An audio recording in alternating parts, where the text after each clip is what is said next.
갈라디아서 6장 7절에서 8절 말씀입니다. 갈라디아서 6장 7절에서 8절 신약성경 309면입니다. 제가 봉독해 드리겠습니다. 스스로 속이지 말라. 하나님은 업신여김을 받지 아니하시나니 사람이 무엇으로 심든지 그대로 거두리라. 자기 육체를 위하여 심는 자는 육체로부터 썩어질 것을 거두고 성령을 위하여 심는 자는 성령으로부터 영생을 거두리라. 사랑하는 성도님들, 요즘 육아 금쪽같은 내 새끼라는 프로그램을 아십니까? 나온 지 꽤 된 프로그램이죠. 꽤 됐고 화제도 여러 차례 됐고 또 금쪽이라는 말을 대중화시킨 프로그램이기도 합니다.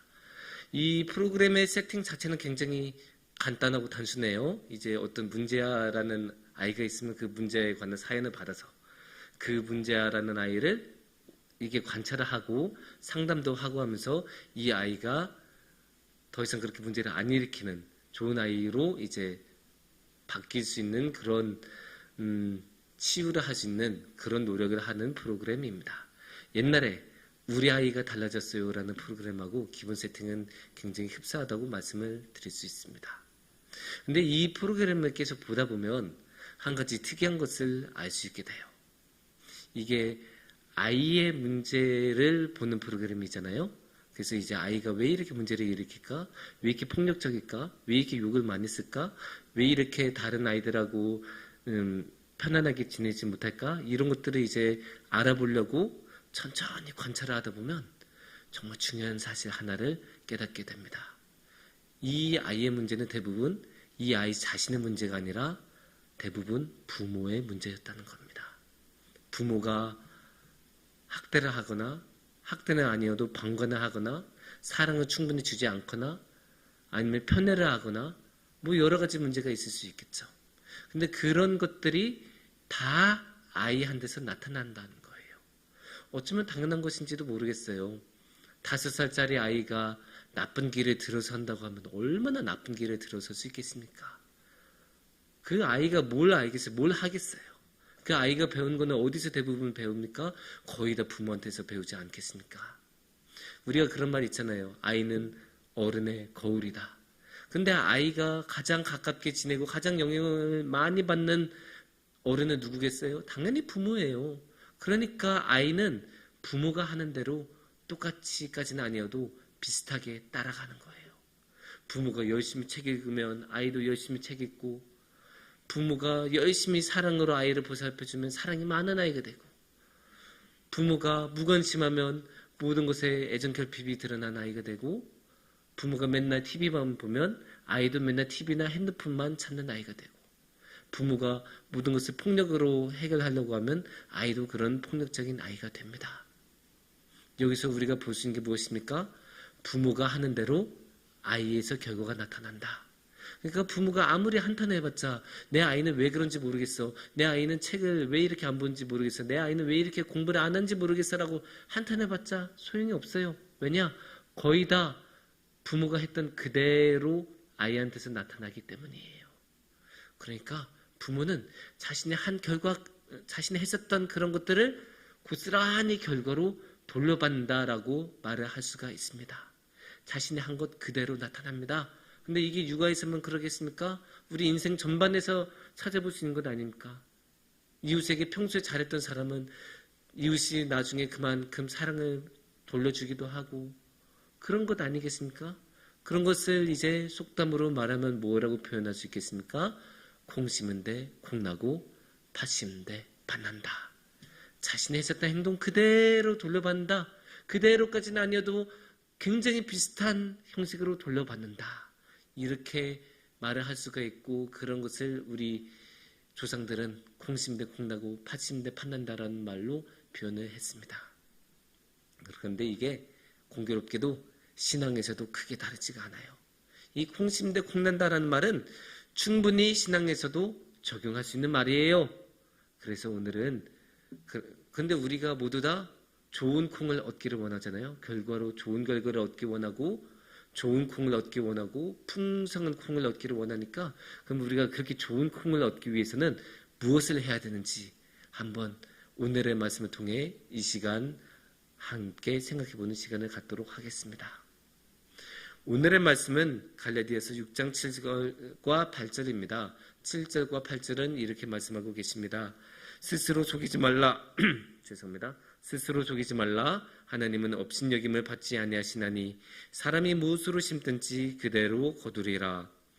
자기 육체를 위하여 심는 자는 육체로부터 썩어질 것을 거두고 성령을 위하여 심는 자는 성령으로부터 영생을 거두리라.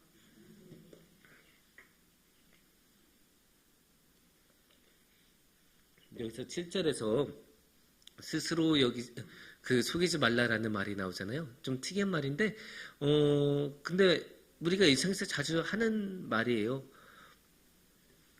내가 성경을 열심히 읽은 게 당연한 건데, 오늘은 뭐 한 절만 읽었으니까 이걸로 충분해 하고 그냥 넘어간다든지, 그냥 오늘은 식사기도 3번 조금 길게 했으니까 오늘은 더 이상 기도 안 해도 돼 퉁치고 넘어간다든지, 이런 경우 적지 않잖아요. 이게 살다 보면 그렇게 될 수도 있고 워낙 바쁘다 보면 그렇게 될 수 있어요. 그런 경우가 생기죠. 근데 그렇게 말하는 거는 스스로 속이는 게 되기가 쉬워요. 스스로도 사실은 알잖아요. 그렇게 하면 그걸로 충분하지 않다는 것, 본인이 제일 잘 안다는데 그런데도 그렇게 한다는 거는 귀찮아서, 게을러서, 영적으로 좀 무뎌져서 그런 경우가 적지 않죠. 아니면 너무 바빠서 해야 할 다른 중요한 것들이 많아서 그런 경우도 있겠지만, 하여간 중요한 거는 스스로 그렇게 속이는 경우가 우리가 살다 보면 일어난다는 것입니다. 그런데 이렇게 스스로 속이다 보면 그거는 무슨 결과입니까? 하나님을 업신여기는 결과가 될 수 있다라고 7절은 말씀하는 거예요. 그래서 하나님은 업신여김을 받지 않는다라고 말씀하십니다. 왜냐면 그렇게 눈 가리고 아웅하는 게 하나님께서 다 보고 계시는 거잖아요. 우리가 신앙생활을 뭐 우리 자신을 위해서 합니까? 하나님 앞에서 하는 거지. 근데 하나님 앞에서 우리가 그렇게 불성실하게 하면서도 나는 이 정도 했으면 됐다라고 넘어간 거는 하나님을 우습게 여기는 그런 행동이 될 수 있죠. 그러니까 오늘의 말씀에서는 하나님은 업신여김을 받지 아니하신다, 그렇게 모습받고 너 제대로 해라, 그런 말씀을 7절에서는 말씀하시는 거죠. 그러면서 7절에서는 아주 중요한 영적인 원리를 제시하기 때문에 다시 한번 보겠습니다. 그게 무슨 그 원리냐? 사람이 무엇으로 심든지 그대로 거두리라. 네가 그렇게 맨날 속이고 다니면, 네가 스스로 그렇게 속이면서 하나님을 우습게 여기고 다니면 또 그거 그대로 결과로 나타난다, 그렇게 말씀하신 거예요. 네가 심는 대로 거둔다 말씀하고 계시잖아요. 우리나라 속담에서는 하고 내용이 사실 같은 거죠. 같은 구조고 같은 내용이고, 단지 우리의 속담은 뭐가 다릅니까? 우리의 속담은 단지 구체적인 콩이라는 말, 팥이라는 말을 넣었을 뿐이지 성경 말씀하고 똑같아요. 그러니까 이 콩 심는데 콩이 나고 팥 심는데 팥이 난다는 그 속담은 성경의 원리, 성경이 제시한 영적인 원리하고 하등 다르지 않다, 같은 맥락을 가지고 있다라고 우리는 말씀을 드릴 수 있습니다. 그러니까 심는 대로 거둔다는 게 이 영적인 원리인데, 그러면 여기서 우리가 8절을 다시 한번 보면 8절은 이렇게 말씀하십니다. 자기 육체를 위하여 심는 자는 육체로부터 썩어질 것을 거두고 성령을 위하여 심는 자는 성령으로부터 영생을 거두리라. 이 8절의 내용은 뭐냐? 7절의 내용, 7절의 그 영적인 원리, 심는 대로 거둔다는 그 영적인 원리를 적용한 것일 뿐이에요. 그러니까 8절하고 7절의 내용은 크게 다르지 않아요. 8절은 7절에 하나의 예를 드는 것 뿐입니다. 하나의 적용의 사례입니다. 그래서 육체적인 것을 심으면 육체적인 것을 받아서, 근데 육체적인 것은 항상 성경에서는 안 좋은 것으로 말해요. 그러니까 육체적인 것, 안 좋은 것을 심었다는 것은 결국 안 좋은 결과를 얻는다. 그래서 뭐라고 나옵니까? 썩어질 것을 얻는다, 그렇게 말하지 않습니까? 반면에 성령의 것을 심으면 어떻게 된다고요? 성령의 것을 거둔다, 그렇게 말씀하고 계세요. 그래서 그 성령의 것은 최종적으로 영생으로 거둔다라고 말씀하고 계십니다. 이렇게 성경은 분명하게 콩 심되 콩 나고 팥 심되 팥 난다, 육체적인 것을 심는 데는 육체적인 것이 나고 성령의 것을 심는 데는 성령의 것이 난다, 이렇게 말씀하고 계십니다. 이거는 흔들리지 않는 성경의 원리, 영적인 원리입니다. 그런데 여기서 우리는 그러면 무엇을 추구해야 될까요? 당연히 성령의 것을 추구해야 되지 않겠습니까? 항상 성경이 그런 육적인 것, 안 좋은 것을 하라고 하신 적은 없어요. 당연히 우리는 성령의 것을 취해야 되고 그것을 위해 추구를 해야 합니다. 그리고 영생은 성경이 말하는 중요한 아주 큰 목표 중에 하나 아닙니까? 그러니까 당연히 우리는 이 영생을 얻을 수 있는 성령의 길로 나가야 할 것입니다. 여기까지는 그렇게 어렵지 않아요. 굉장히 당연한 일이고 직관적인 말이고, 그리고 이해하기도 그렇게 어렵지 않은 말이고, 심지어 우리의 전통적인 속담하고도 비슷한데, 그런데 이제 이 원리 자체는 이해하기도 쉽고 알겠어요. 그런데 여기서 그러면 구체적으로 우리가 무엇을 해야 성령을 얻을 수 있는가? 질문을 던질 수가 있죠. 그러니까 우리가 뭐 성령의 일을 하고 싶어 하는 것은 당연한 건데, 그것을 추구하고 원하는 것은 당연한 건데, 무엇이 그러면 성령을 위하는 일인가? 막연할 수가 있어요. 우리가 갑자기 성령님하고 본다고 해서 보이는 것도 아니고, 잡아서 잡히는 것도 아니고, 물어봐서 대답을 얻는 것도 아닌데, 그러면 우리는 어떻게 해야 되겠습니까? 당연히 막연할 수밖에 없어요. 어떻게 해야 정말로 그렇게 나도 영생을 얻고 싶고 성령을 위해서 뭔가를 하고 싶은데, 그럼 내가 구체적으로 무엇을 해야 할까? 물어볼 수 있는 거죠.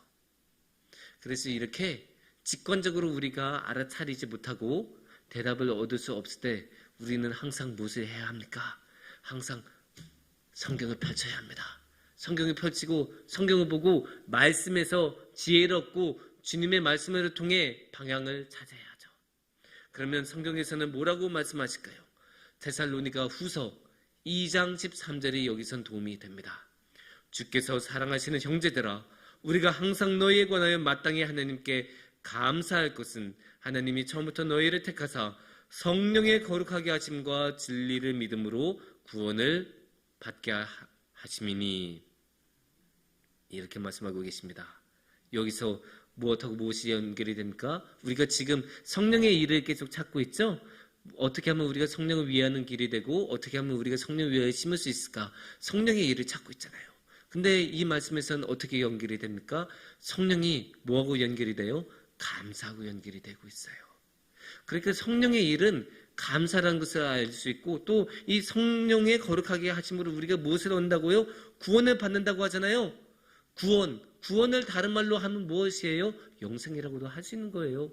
영생 없는 구원은 없죠. 그리고 구원 없이 영생을 얻을 수는 없어요. 그러니까 구원하고 영생은 항상 같이 가는 것인데, 그러니까 여기 아까도 8절 말씀에서 성령을 심으면 성령을 얻고 영생을 얻는다라고 나왔잖아요. 근데 이 데살로니가 후서 2장 13절에서는 성령의 것이 구원으로 연결되어 있으니까 이미 8절하고 비슷하게 성령하고 영생, 성령하고 구원이 갇힌 거예요. 근데 이 성령하고 구원이 무엇하고 연결이 된다고요? 감사하고 연결이 된다고 말씀하고 계십니다. 한 가지를 더 볼게요.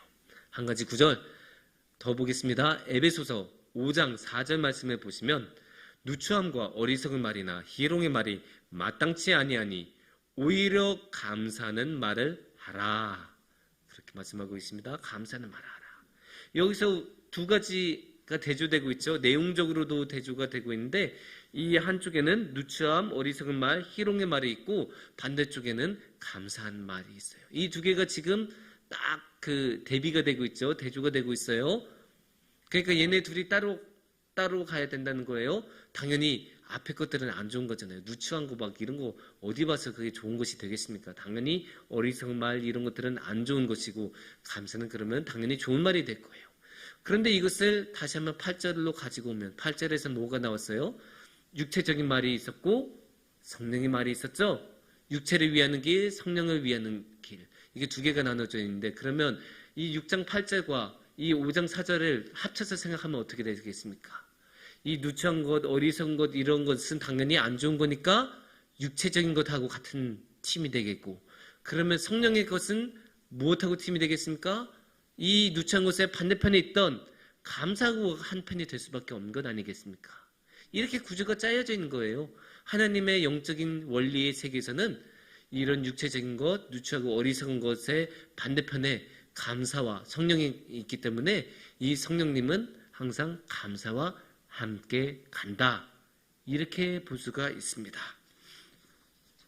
예, 그러면 우리가 어떻게 볼 수 있습니까? 당연히 우리는 감사를 심어야 합니다. 우리가 해야 하는 구체적인 그 무엇, 성령님을 위해서 해야 하는 그 무엇은 바로 감사입니다. 우리가 감사를 심었을 때 비로소 우리는 성령을 위한 무언가를 심는 것이 되고, 그래서 성령의 것을 얻을 수 있으며 영생과 구원에 이를 수 있습니다. 그러니까 우리가 육체적인 것을 찾지 않고 이런 어리석은 것이나 누추한 것을 찾지 않고 정말로 우리가 하나님을 위한 성령의 것을 하고 싶다면 우리는 감사부터 시작해야 되는 거예요. 당연히 하나님께 감사드린 거겠죠. 하나님께 감사드리고 하나님을 바라보고 가장 작은 것에서부터도 이거 주님의 덕이구나, 하나님께 감사드리고, 잘 되어도 감사, 못 되어도 감사, 어디에 있으나 감사, 이 감사를 심을 때 비로소 우리는 성령의 길로 나아갈 수 있다고 오늘의 말씀은 전하고 있습니다. 사랑하는 성도님들, 이 세상은 많은 원리와 많은 법칙을 통해서 돌아가고 있습니다. 그 많은 원리 중에 하나가 심는 대로 거둔다는 원칙입니다. 성경에서도 말하고 있고 우리 속담에서도 콩 심는 데 콩 난다, 팥 심는 데 팥 난다라고 전하고 있습니다. 그래서 이 원칙은 웬만하면 흔들리지 않아요. 웬만하면 쭉 가기 때문에 우리도 이 원칙에 따라서 항상 좋은 것을 거두기 위해서 좋은 것을 심어야 되죠. 그래서 우리는 그 좋은 것을 심기 위해서 최선을 다해야 합니다. 그리고 항상 기억해야 돼요. 콩 심는 데는 콩이 나고 감사를 심는 데서는 성령의 것이 나며 영생이 납니다. 오늘의 설교 이야기 다 잊어버리셔도 돼요. 딱 하나만 기억하세요. 콩 심는 데는 콩 나고 감사를 심는 데는 영생이 난다. 이것만 기억하시면 돼요. 감사를 심는 데서는 영생이 난다. 이것만 우리가 마음에 품고 다니면 어디서도 길을 잃을 일이 없어요. 왜냐? 어디서든 감사는 할 수 있거든요. 일단 감사를 시작하면 하나님을 바라보게 되고 성령의 일을 하면서 구원과 영생에 이를 수가 있어요. 그렇게 우리 모두 함께 감사를 심어서 영생에 이르고 하나님과 함께 할 수 있는 큰 복을 누리기를 축원합니다. 함께 기도드리겠습니다.